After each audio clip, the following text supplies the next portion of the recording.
Hello बच्चों, welcome back. मैं मनीष पांडे और मैं लेकर आया हूँ क्लास 10th के बच्चों के लिए मैथ का चैप्टर नंबर 2 पॉलिनोमियल्स। और आज है डे 2। आज हम एक नए प्रश्न को लेकर आए हैं जिसमें आपको जीरोस ऑफ पॉलिनोमियल फाइंड करने के मेथड के बारे में बताएंगे और साथ ही साथ verification the relationship between the zeros and coefficient भी जानेंगे हम लोग। तो आइए देखते हैं क्वेश्चन क्या कहता है। यहाँ क्वेश्चन बोल रहा है द जीरोस ऑफ सॉरी यहाँ क्वेश्चन कह रहा है find the zeros of the quadratic polynomial x square plus 7x plus 10 and verify the relationship between the zeros and coefficient. तो ये क्वेश्चन में हमें क्या है कि एक क्वाड्रेटिक पॉलिनोमियल्स दिया है। सबसे पहले इस क्वाड्रेटिक पॉलिनोमियल्स का जीरोस निकालेंगे और जब जीरोस निकल जाएगा तो उस जीरोस का उसके कॉफिशिएंट के साथ क्या रिलेशनशिप होता है ये हमें वेरीफाई करना है। तो आइए देखते हैं इस प्रकार के प्रश्न का सॉल्यूशन कैसे करेंगे। सबसे पहले हम पॉलिनोमियल लिख देते हैं x square plus 7x plus 10। यहां पे मैं आपको बता दूं कि कौन सा पार्ट क्या होता है। सबसे पहले मैं आपको बता रहा हूं कि जो एक्स स्क्वायर के साथ मल्टीप्लाई के फॉर्म में रहेगा नंबर वो कहलाएगा कॉफिशिएंट ऑफ एक्स स्क्वायर। जो यहां पे नहीं है वो है 1, तो उसे हम ए से रिप्रेजेंट करते हैं। ए से रिप्रेजेंट करते हैं क्या? Coefficient of x square. जो यहां पे ए की वैल्यू की जगह पे कुछ नहीं है तो 1 मल्टीप्लाई फॉर्म।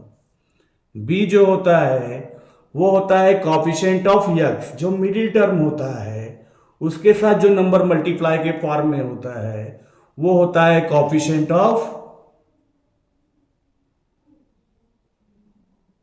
एक्स। यानी यहां बी की वैल्यू आपको दे दिया है एक्स के साथ मल्टीप्लाई फॉर्म में 7। और तीसरा होता है सी, जिसको हम कांस्टेंट टर्म कहते हैं। कांस्टेंट टर्म यानी जो सिंगल नंबर के रूप में होगा और यहां सी के फॉर्म में 10 है। अब हम बात करते हैं कि हम किस प्रकार से इस क्वाड्रेटिक पॉलिनोमियल्स का जीरोस निकालेंगे। तो इस प्रकार के क्वाड्रेटिक पॉलिनोमियल्स का जीरोस निकालने का मेथड जो होता है वो होता है स्प्लिटिंग द मिडिल टर्म। यानी मिडिल टर्म का मतलब बी की वैल्यू यानी कॉफिशिएंट ऑफ एक्स को हम दो पार्ट में डिवाइड कर लेंगे, जिससे बाकी के नंबरों के साथ हम कॉमन फैक्टर निकालकर उसको जीरोस फाइंड कर लेंगे। तो आइए बताते हैं कैसे होता है। इसके लिए हमें दो नंबर ऐसे चूज करने हैं जिसको ऐड करने पे बी की वैल्यू यानी 7 आना चाहिए और मल्टीप्लाई करने पे ए इंटू सी यानी कॉफिशिएंट ऑफ एक्स स्क्वायर और कांस्टेंट टर्म का जो मल्टीप्लिकेशन करने पे जो टर्म आएगा नंबर आएगा वो होता है यानी 10 1 जा 10। अब हमें दो नंबर ऐसे लेने हैं जिसको ऐड करने पे 7 और मल्टीप्लाई करने पे 10 आए। तो इस प्रकार के नंबरों के लिए सोचने से अच्छा होता है कि एक ट्रिक होता है जिसकी सहायता से हम आसानी से निकाल लें कि हम क्या नंबर लेंगे।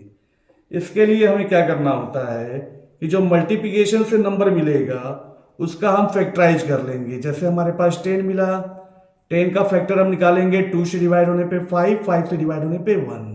यानी हमारे पास जो नंबर आया मल्टीप्लाई के रूप में 2 और 5 हम उन्हीं नंबरों की सहायता से कर सकते हैं। यानी आप देख रहे हैं साफ साफ कि 2 को 5 से प्लस करने पे 7 आ जाता है और 2 को 5 से मल्टीप्लाई करने पे 10 आ जा रहा है। यानी हम 7x को 2x और 5x के रूप में लिख लेंगे। यानी यहां हम लिखेंगे एक्स स्क्वायर प्लस 7x को 2x ले लेंगे, दूसरा पार्ट हो जाएगा 5x क्योंकि 2x प्लस 5x 7x आता ही है प्लस 10।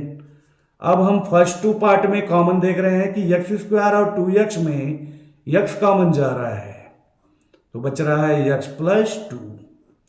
सेकेंड पार्ट में प्लस 5 कॉमन जा रहा है 5 और 10 में तो बच रहा है 5 1 जा 5x और 5 2 जा 10।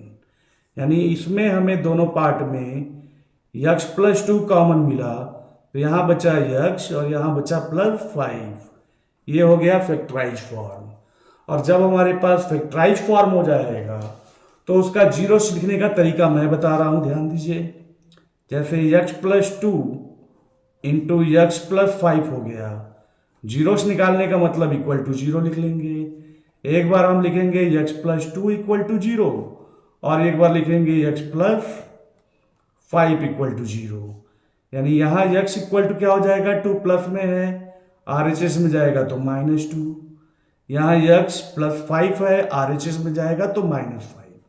यानी इसका जीरोस हमारे पास हो जाएगा x इक्वल टू, एक का हो जाएगा -2 और एक का हो जाएगा 5। सो जीरोस हमारे पास क्या मिला, जीरोस हमारे पास मिला -2 एंड -5। अब हम क्या करेंगे, उसको वेरीफाई करने जा रहे हैं। वेरीफाई करना है हमें किसके साथ, relationship between zeros and coefficient, zeros के साथ कॉफिशिएंट का। तो एक फार्मूला होता है sum of zeros, sum of zeros,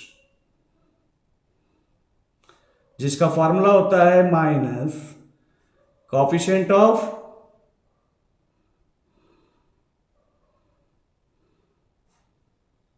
x divided by coefficient of x²। यानी सम ऑफ जीरोस मतलब दो जीरोस जो मिले हैं इनको प्लस के फॉर्म में लिखेंगे तो -2 प्लस -5 लिखेंगे लेफ्ट हैंड साइड में, और राइट हैंड साइड में माइनस साइन के साथ coefficient of x। Coefficient of x जो है हमारे पास 7 है और कॉफिशिएंट ऑफ x² कितना है, 1 है। तो -2 -5 होता है -7 इक्वल टू -7। ये पार्ट वेरीफाइड हो गया। अब दूसरा हमें करना है प्रोडक्ट ऑफ जीरोस का। तो प्रोडक्ट ऑफ जीरोस के लिए क्या करेंगे, लिखेंगे प्रोडक्ट ऑफ जीरोस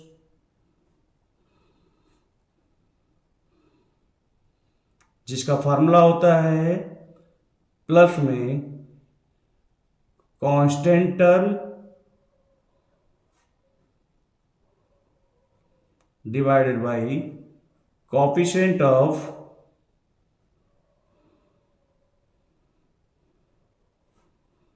x²। यानी प्रोडक्ट ऑफ जीरोस क्या हो जाएगा, यहां पे प्रोडक्ट ऑफ जीरोस में हम इन दोनों को मल्टीप्लाई के फॉर्म में लिखेंगे। अब मल्टीप्लाई के फॉर्म में लिखेंगे तो क्या लिखेंगे, आइए देखते हैं। -2 इंटू -5 लिखेंगे, कांस्टेंट टर्म हमारे पास 10 था और x² का कोएफिशिएंट 1 है। अब इसे सॉल्व करेंगे तो हो जाएगा -2 into -5, minus into minus plus हो जाता है, 5 2 जा 10 इक्वल टू 10। तो ये हो गया आपका वेरीफाइड। यानी इस प्रकार से आपने देखा कि हम लोगों ने relation between zeros and coefficient भी फाइंड कर लिया। आइए इस क्वेश्चन को एक और क्वेश्चन के माध्यम से समझते हैं, जिसमें दिया है आपको क्वेश्चन नंबर 2। क्वेश्चन नंबर 2 में आपको दिया हुआ है find the zeros of the polynomial x² -3 and verify the relationship between zeros and coefficient. तो यहां पे आपके पास सिर्फ दो ही टर्म है, एक है आपका कोएफिशिएंट ऑफ x² यानी a की वैल्यू है, और एक आपके पास c की वैल्यू है कांस्टेंट टर्म का। b की वैल्यू है ही नहीं यहाँ पे, और जब b की वैल्यू आपके पास नहीं रहेगा तो इसके जीरोस निकालने के तरीके मैं आपको बता रहा हूं, ध्यान दीजिए। तो इसके जीरोस निकालने के लिए हो जाएगा x² -3 इक्वल टू 0। तो इसे आप एक बार लिख सकते हैं x -√3, एक बार लिख सकते हैं x +√3, जिससे आपका x की वैल्यू हो जाएगा एक बार +√3 और एक बार हो जाएगा -√3, क्योंकि a - b into a + b ही होता है a² यानी x² और √3 का स्क्वायर मतलब 3 होता है। तो हम इसको ऐसे लिख सकते हैं x² -√3 का स्क्वायर को 3 को बोल सकते हैं, a - b हो गया जिसे हम लिखेंगे फॉर्मूले से, तो एक बार लिखेंगे a - b और एक बार लिखेंगे a + b। अब इसका जीरोस हो गया, देयरफॉर x इक्वल टू √3 उधर जाएगा तो प्लस में हो जाएगा एक तो, और ये उधर जाएगा तो माइनस में √3 हो जाएगा। सो जीरो से आपको क्या मिला, √3 एंड माइनस √3। अब आइए हम इसके relationship between zeros and coefficient निकालते हैं। तो सबसे पहले हमारा आएगा सम ऑफ जीरोस, और सम ऑफ जीरोस का फॉर्मूला क्या होता है, माइनस कोएफिशिएंट ऑफ x अपान में कोएफिशिएंट ऑफ x²। अब सम ऑफ जीरोस में क्या करेंगे, इन दोनों को प्लस के रूप में लिखेंगे।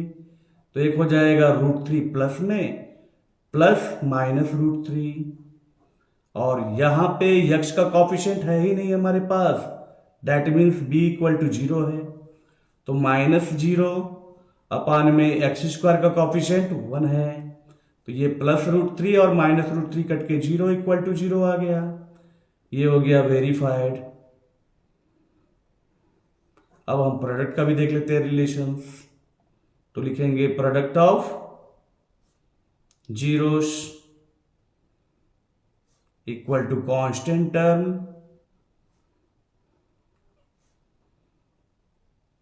Divided by coefficient of